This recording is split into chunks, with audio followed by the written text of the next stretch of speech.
नमस्कार दोस्तों, स्वागत है आपका SSC learning point by Singh sir. आज हम करेंगे ज्योमेट्री की सीरीज में अगला सवाल करते हैं। ठीक है, आपने 10 सवाल देखे होंगे तो वो काफी अच्छे सवाल थे। चलिए फिर इसको भी करते हैं। तो कह रहा है त्रिभुज एल एम एन, त्रिभुज बना लो एल एम और एन। ठीक है, एम एन को किसको एक्स तक बढ़ाया गया है। ठीक है, अब ये मत करना कि इस साइड बढ़ाने लगो। रीजन क्या होगा, जैसा लिखा हो, जैसे एम एन इधर लिखा तो एन की ही तरफ बढ़ा होगा।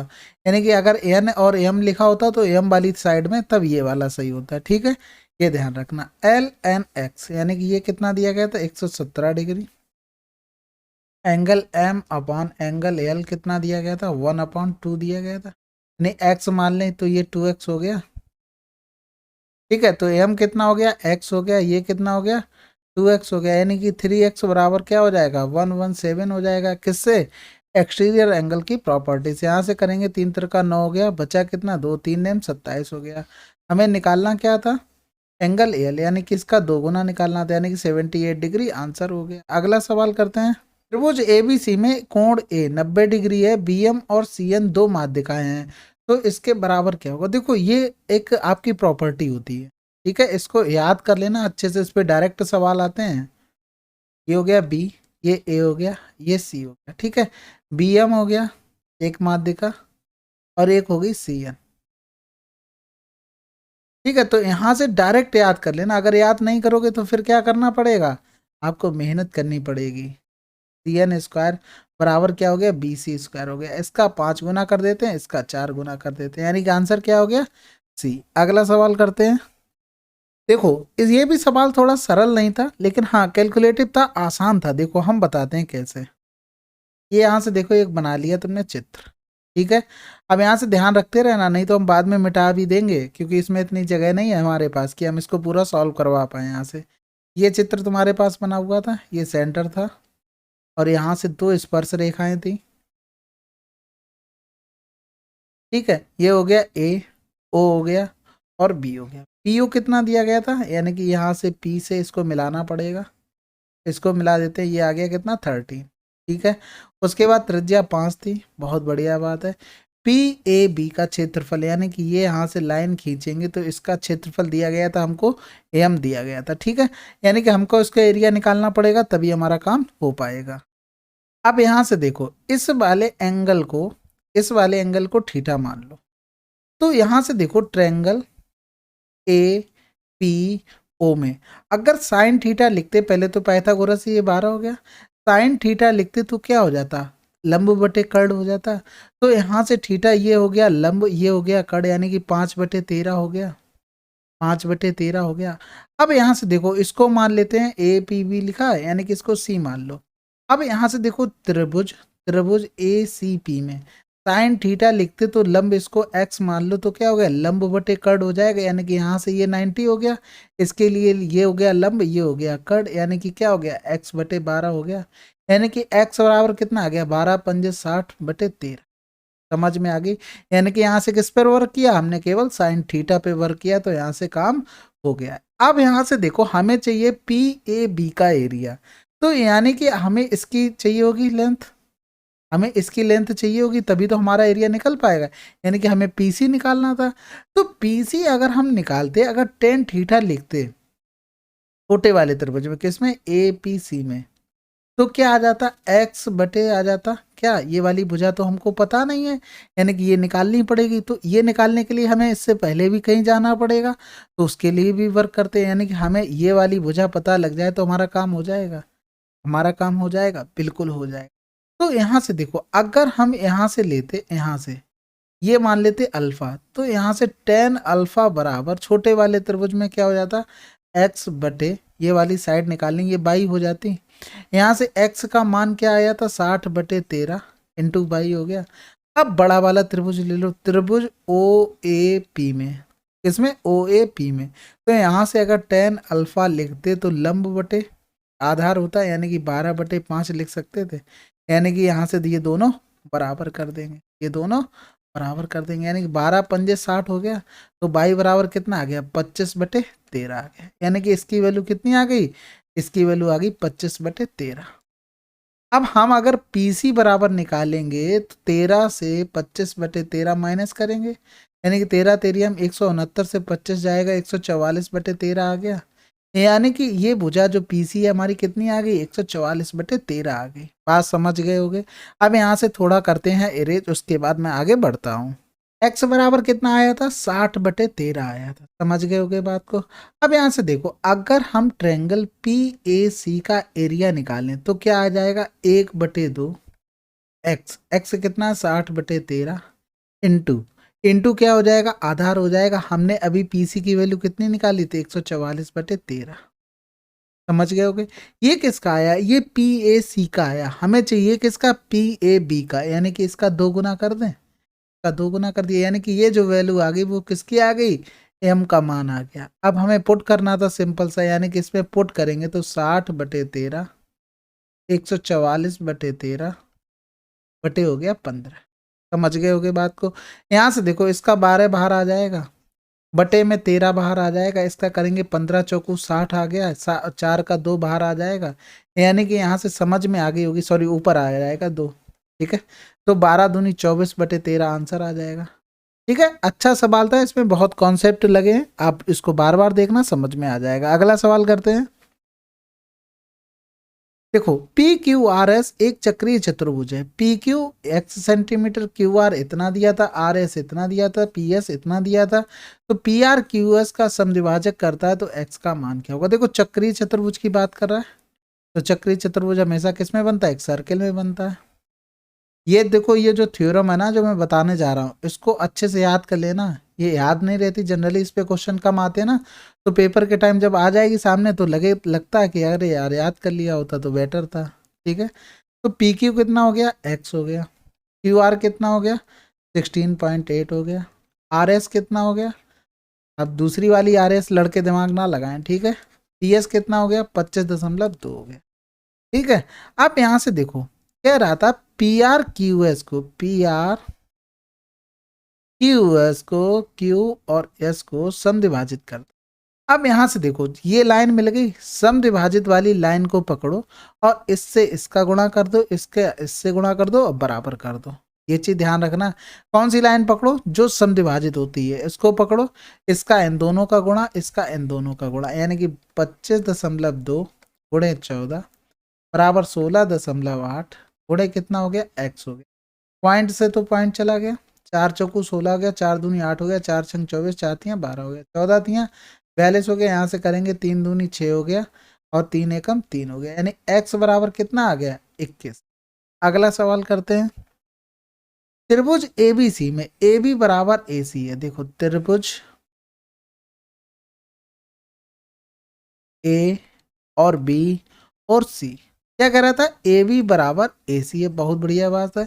बी से खींचा गया एक वृत्त ए सी को डी पर स्पर्श करता है, यानी कि बी से खींचा गया वृत्त ए सी को डी पर स्पर्श करता है। बहुत बढ़िया बात। आगे, ए बी को पी पर काटता है, यानी कि इस तरीके से कुछ वृत्त बना होगा। इस पर पी पर काट गया है, ए सी को डी पर स्पर्श करता है। फिर कह रहा था डी ए सी का मध्य बिंदु है, डी ए सी का मध्य बिंदु है, यानी कि ये दोनों बराबर हो गए। फिर कह रहा था एपी 2.5 है, एपी 2.5 है, तो ए बी का मान क्या होगा। अब यहां से देखो, अगर हम एडी लिखते, एडी लिखते, एडी का स्क्वायर बराबर क्या हो जाता, एपी इंटू ए बी हो जाता। अब यहां से देखो एक चीज, एडी बराबर हम क्या लिख सकते, एडी बराबर 1/2 ए सी लिख सकते हैं, या हम लिख सकते हैं एडी बराबर 1/2 ए बी। रीजन क्या है, ए सी बराबर क्या दिया गया था, ए बी दिया गया था। अब वैल्यू पुट करते हैं, 1/4 ए बी का स्क्वायर, ए पी की वैल्यू कितनी दी गई थी, 2.5 गुणे हो गया ए बी से ए बी कैंसिल हो गया, तो ए बी बराबर कितना आ जाएगा, 25 चौकू 100, यानी कि 10 सेंटीमीटर। अगला सवाल करते हैं। पी आर टी एक वृत्त जिसका केंद्र O है पर स्थित बिंदु R से जाने वाली स्पर्श रेखा वृत्त के व्यास एस क्यू को बढ़ाया जाता है जो स्पर्श रेखा से P पर मिलता है तथा क्यू आर को मिलाया जाता है। यदि क्यू आर पी 28 डिग्री है तो एस पी आर का मान क्या होगा। तो यहाँ से एक बनाते हैं सर्किल जिसका केंद्र क्या है, O है, बढ़िया बन गया चित्र, अच्छा लगा मुझे भी। PRT। अब यहाँ से देखो R से जाने वाली स्पर्श रेखा, यानी कि स्पर्श रेखा किस पर जा रही है, R पर जा रही है। यहाँ से कह रहा था SQ व्यास है, SQ को आगे बढ़ाया जाता है, ठीक है, SQ को आगे बढ़ाया गया, S और Q किस पर मिलता है, ये P पर मिलता है, यानी कि ये PRT एक स्पर्श रेखा बन गई। QRP यानी कि ये वाला एंगल हमको दिया गया था, कितना दिया गया था, 28 डिग्री। कह रहा था SPR यानी कि ये वाला एंगल हमको बताना था। तो देखो यहाँ से सिंपल कुछ नहीं, 2-3 लाइनें खींचो आंसर आ जाएगा। यहाँ से अगर इसको हम मिलाते तो कितना 90 देता है, इसको नहीं मिलाओ, इसको मिलाओ, यहाँ से आसान पड़ेगा भाई। ये 90 बन गया पूरा, बिल्कुल बन गया। यानी कि ये 28 हो गया, तो 90 से 20 गया, 70 बचा, फिर 70 से 8 और जाएगा, ये 62 हो जाएगा। ये 62 हो गया, तो ये भी तो 62 हो गया। यानी कि इन दोनों का सम अगर x मान लें तो एक्सटीरियर एंगल से प्रॉपर्टी से ये 62 के बराबर हो जाएगा। यानी x बराबर 12 से 8 गया 4 हो गया, 5 से 2 गया 3 हो गया, 34 डिग्री आंसर आ गया। अगला सवाल करते हैं। देखो ये तो बहुत आसान सवाल था। देखो सिंपल सी बात है, वो क्या कह रहा है, AP बराबर 6 कह रहा है। यहाँ पर कहीं देखो कुछ गायब है, T गायब था, हाँ ठीक है। AP बराबर कह रहा था 6, ध्यान से देखना। PT बराबर कह रहा था 10। अब यहाँ से देखो सेंटर से स्पर्श रेखा पर भुजा खींचेगी तो 90 कोण बनाएगा, यानी कि ये पाइथागोरस से 8 हो गया। ये दोनों भुजाएं हैं, क्योंकि वृत्त पर एक बिंदु से खींची गई स्पर्श रेखाएं हमेशा बराबर होती हैं। तो जब ये दोनों बराबर हो गई, तो ये तीसरी रेखा है छोटे वाले वृत्त की, ये भी तो दोनों आपस में बराबर होंगी। कौन सी, ये वाली दोनों, समझ गए। यानी कि ये कितनी आ गई, ये भी 8 सेंटीमीटर आ गई। अगला सवाल करते हैं। दी गई आकृति में MP एक वृत्त की स्पर्श रेखा है। तो देखो चित्र थोड़ा बड़ा बनाते हैं, खेल ही होता है चित्र का भाई, चित्र चित्र खेलते रहते हैं। वहां भी चित्र ही का फर्क पड़ता है, जिसको जिसका चित्र अच्छा लग जाता है उसको वो पसंद करने लगता है, जिसको नहीं अच्छा लगता है वो भटकता रहता है। फिर उसके बाद वो गुस्सा होकर सिलेक्शन लेता है, सिलेक्शन होने के बाद वो चित्र को रिजेक्ट करता रहता है। अच्छा लगता है उसे भी, सबके साथ ऐसा ही होता है, बस सिलेक्शन होने की देरी होती है, ख्वाब देखने से सिलेक्शन होते नहीं है। तो यहाँ से देखो MP एक वृत्त की स्पर्श रेखा है, बहुत बढ़िया बात है। और कह रहा था केंद्र O, NQ थी B की, यानी कि यहाँ पर Q मिसिंग था, जिसका केंद्र B है। और MP 15 है, MP हो गया 15, NQ हो गया 8, PA हो गया 17 और BQ हो गया 10। तो यहाँ से एक सिंपल सा कुछ नहीं था भाई, ये भी आसान सवाल था। यहाँ से देखो स्पर्श रेखा पर 90 बनाएगा सेंटर से, ठीक है। तो देखो ये हो जाएगा 8 पाइथागोरस से, ये कितना हो जाएगा 6, यानी कि इसकी रेडियस 8 आ गई, इसकी 6 आ गई, इन दोनों को जोड़ देंगे 14, आंसर आ गया। अगला सवाल करते हैं। कह रहा है PQRS एक आयत है, TPQ पर ऐसा बिंदु है कि RTQ एक समद्विबाहु त्रिभुज बन जाता है। PT बराबर इतना दिया गया था, यदि RTQ का क्षेत्रफल इतना है तो आयत PQRS का क्षेत्रफल क्या होगा। देखो एक आयत बनाओ बढ़िया सा। ये सवाल जितने भी पिनेकल में स्टार्टिंग में दिए गए ना, इनको सबको इसीलिए दिया जाता है कि अगर आपके जब भी एग्जाम लगे ना तो इनको प्रैक्टिस कर लो। ये इतने अच्छे सवाल होते हैं, इनको आप प्रैक्टिस कर लेंगे तो आपका बेसिक क्लियर, बेसिक क्या मतलब रिवीजन हो जाएगा पूरा चैप्टर। अरे तो TPQ पर ऐसा बिंदु है कि RTQ एक समद्विबाहु त्रिभुज है। RTQ यानी कि यहाँ पर कहीं मान लेंगे तो ये बन जाएगा RTQ, यानी कि ये x हो गया तो ये x हो जाएगा। अब यहाँ से देखो PT अपॉन QT कितना था, QT यानी कि 5/1 था। QT तो हमने x मान लिया, यानी कि ये x हो गया तो ये 5x हो गया, यानी कि PT 5x हो गया। यानी कि ये पॉइंट हमने जो माना तो ये थोड़ा अंदर साइड, यानी कि अगर हम इसका एरिया निकालें तो 1/2 x² बराबर 12√3 हो गया। अब दोनों तरफ रूट तो लेंगे नहीं, लेने का कोई मतलब नहीं, हमें एरिया किसका निकालना था, पूरे आयत का निकालना था। यानी कि यहाँ से देखो अगर हम इसको मिला देते, इसको मिला देते तो यहाँ से क्या बनता, अगर इसका एरिया 1 है तो इसका एरिया 5 होता, दोनों का एरिया कितना होता 6 होता, और अगर इधर भी फिर 6 बनता, यानी कि टोटल 12 था। एक बराबर दिया गया था 12√3 और हमसे पूछा गया था 6 6 12 बराबर, यानी कि 144√3। तो यहाँ से सिंपल समझो, बेसिक समझ लिया, खत्म करो। अब यहाँ से देखो ये बहुत आसान सवाल बन गया। कैसे बन गया है?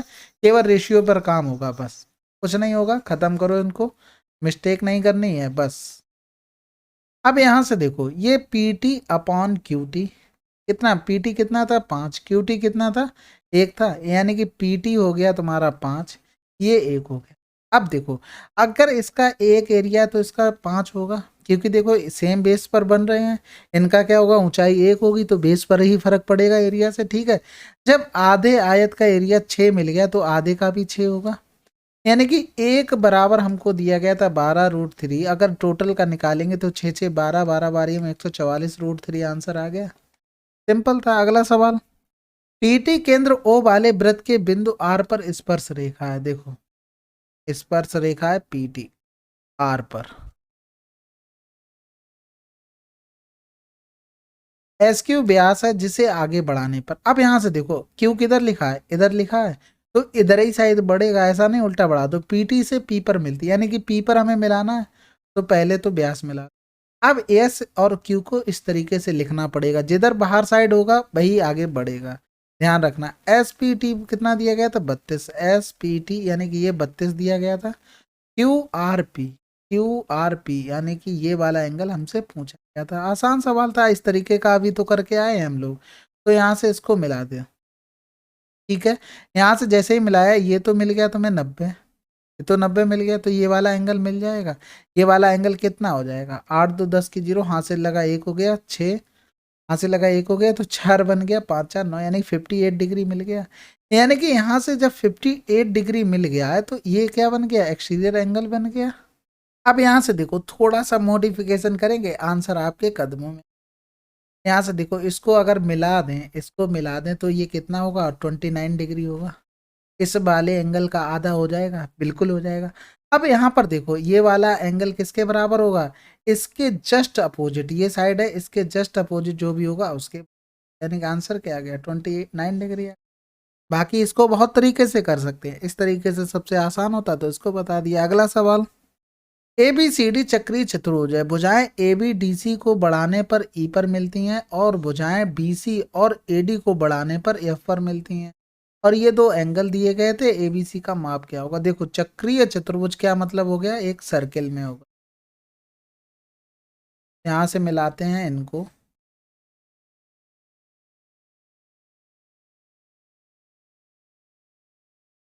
ये बन गया ए बी और सी और डी।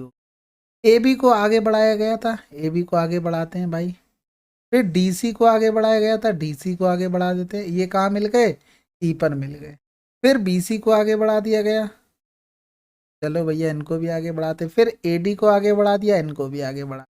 अब जो जो एंगल दिए गए थे ना उनको नोट डाउन कर लो। ये वाला एंगल कितना दिया गया था, बी एफ ए, यानी कि ए डी हो गया 30, ये हो गया कितना 60 हो गया। तो यहाँ से देखो दो एंगल पता लग गए, 60 और 30। अब यहाँ से देखो सिंपल से, अगर इसको हम ए मान लेते हैं तो ये वाला एंगल कितना होगा, ए होगा। क्यों होगा, इसको लिख सकते हैं 180 माइनस का ए। और चक्रीय चतुर्भुज में आमने सामने को कोणों का योगफल क्या होता है, 180 होता है। अब ये मिल गया तुम्हें एक्सटीरियर एंगल कौन से त्रिभुज का, इस त्रिभुज का एक्सटीरियर एंगल मिल गया। यानी कि अगर ये वाला एंगल हम निकालें तो कितना आ जाए, क्योंकि इन दोनों का सम कितना आना चाहिए था, ए आना चाहिए था। यानी कि यहाँ से निकालेंगे तो ए माइनस का 30 हो गया ये वाला एंगल। ये वाला एंगल 130 है तो ये वाला भी एंगल यही तो होगा, ए माइनस का 30। क्यों होगा, शीर्षाभिमुख कोण है। यानी कि यहाँ से पता लग गया हमें 60 प्लस का ए माइनस का 30 बराबर 180 हो गया। यानी कि 60 से 30 गया 30 हो गया, यानी कि 2a बराबर कितना हो गया, 150 हो गया। यानी कि a बराबर कितना हो गया, 75 डिग्री। अगला सवाल, एक समलंब की समांतर भुजाओं की लंबाई 51 है, 21 सेंटीमीटर है, तो अन्य दो भुजाओं में से प्रत्येक की लंबाई 39 सेंटीमीटर है, समलंब चतुर्भुज का क्षेत्रफल क्या होगा। सिंपल सवाल था, ये तो आते हैं, खूब सवाल आते हैं इस टाइप के। ये 21 हो गया, ये 51 हो गया, ये 39 हो गया, ये 39 हो गया। यहाँ से एक लंब डालेंगे तो ये तो हो गया 21, 51 से 21 जाएगा तो बचेगा 30, यानी कि ये 15 हो गया, ये 15 हो गया। ठीक है, अब देखो यहाँ से ये 45 15, तो यहाँ से 3 पंजे 15 हो गया, 3 एकम 3, 3 तिरका 9 हो गया, यानी कि 12, यानी कि ये कितना रहा होगा 12 पंजे 60, यानी कि इसको यहाँ से करेंगे तो 36 आ जाएगा। 5 का गुणा नहीं हो रहा, सब में 3 का गुणा हो रहा। बस सिंपल सा 1/2। यहाँ से देखो कौन सा, समांतर भुजाओं का योगफल, यानी कि 1 1 2 हो गया, 5 2 7 हो गया, गुणा करना पड़ेगा लंब का, यानी कि कितना निकल आया 36 निकल आया, यानी कि यहाँ से करेंगे तो 12 हो जाएगा, सॉरी 18 हो जाएगा। 8 दूनी 16, 18 दूनी 36, हासिल लगा 3 हो गया, 18 सत्ते कितना हो गया 126, 126 और 3 129 हो गया, 1296 आंसर। अगला सवाल करते हैं। 10√3 सेंटीमीटर भुजा वाले दो समबाहु त्रिभुज को जोड़कर चतुर्भुज बनाया जाता है। चतुर्भुज की ऊंचाई कितनी होगी? कोई फर्क नहीं पड़ता भैया, चतुर्भुज की लंबाई ऊंचाई वही होगी जो समबाहु त्रिभुज की होगी, बन तो उसी से रहा है। यानी कि समबाहु त्रिभुज की ऊंचाई क्या होती है, √3/2a होती है, यानी कि यहाँ से करेंगे √3/2, a की वैल्यू 10√3 हो गई, तो 2 पंजे 10 हो गया, 5 15 सेंटीमीटर आंसर आ। भाई ऐसा तो है नहीं कि समबाहु त्रिभुज से ही बना रहे हो तो समबाहु त्रिभुज की ऊंचाई बदल दोगे, ऐसा थोड़ी ना होगा। अगला सवाल करते हैं। एबीसी में कोण सी 90 डिग्री है। एम और एन क्रमशः भुजाओं एबी और एसी के मध्य बिंदु सीएम और बीएन एक दूसरे को डी पर काटते हैं। बीडीसी 90 डिग्री है तो बीसी 8 सेंटीमीटर है, तो बीएन की लंबाई क्या हो? देखो सी पर 90 डिग्री है, बहुत बढ़िया बात है, सी पर 90 कर दो। ए बी और ए सी के मध्य बिंदु है, ए बी का कौन सा है, एम है, मध्य बिंदु है, ये ध्यान रखना, यानी कि एम एन और बी सी पैरेलल हो गए, ठीक है, मध्य बिंदु की वजह से। सी एम बी एन एक दूसरे को डी पर काटते हैं, सी एम भाई साहब हैं ये ट्रायंगल में, ध्यान रखना, और बी एन ये एक दूसरे को 90 डिग्री पे काटते हैं। तो यहाँ से हम एम एन और बी सी का रेशियो लिख सकते हैं, बिल्कुल लिख सकते थे, ये हो जाएगा x, तो ये हो जाएगा 2x। इसी तरीके से इनकी भुजाओं में ये x हो गया तो ये 2x हो गया। अब देखो त्रिभुज, ये देखो अल्फा हो गया, त्रिभुज किसमें देख रहे हैं, एन सी बी और त्रिभुज बी सी डी, क्योंकि ये डी पर प्रच्छेद करी थी इसमें, ठीक है। अब यहाँ से देखो ये तो एंगल एक दोनों में कॉमन हो गया, कोई बात नहीं यार, एक 90 हो गया, ये 90 हो गया। यहाँ से अगर इसको बीटा बोल दें तो ये वाला बीटा हो जाएगा, बिल्कुल हो जाएगा। बड़े वाले त्रिभुज में बीटा के सामने क्या है, 8 है, छोटे वाले में बीटा के सामने 2x है। अब यहाँ से देखो 90 के सामने बड़े वाले त्रिभुज में क्या है, 3x है, छोटे वाले में 90 के सामने क्या है, 8 है, यानी कि 64/3 दूनी 6 लिख सकते हैं एक्स स्क्वायर की वैल्यू, यानी कि यहाँ से करेंगे तो 8/, देखो पी क्यू आर एस एक चक्रीय चतुर्भुज है। इस टाइप का सवाल अभी पीछे करवा चुके हैं, बिल्कुल सेम टू सेम चक्रीय चतुर्भुज वाला बताया था हमने, ये यहां से देखो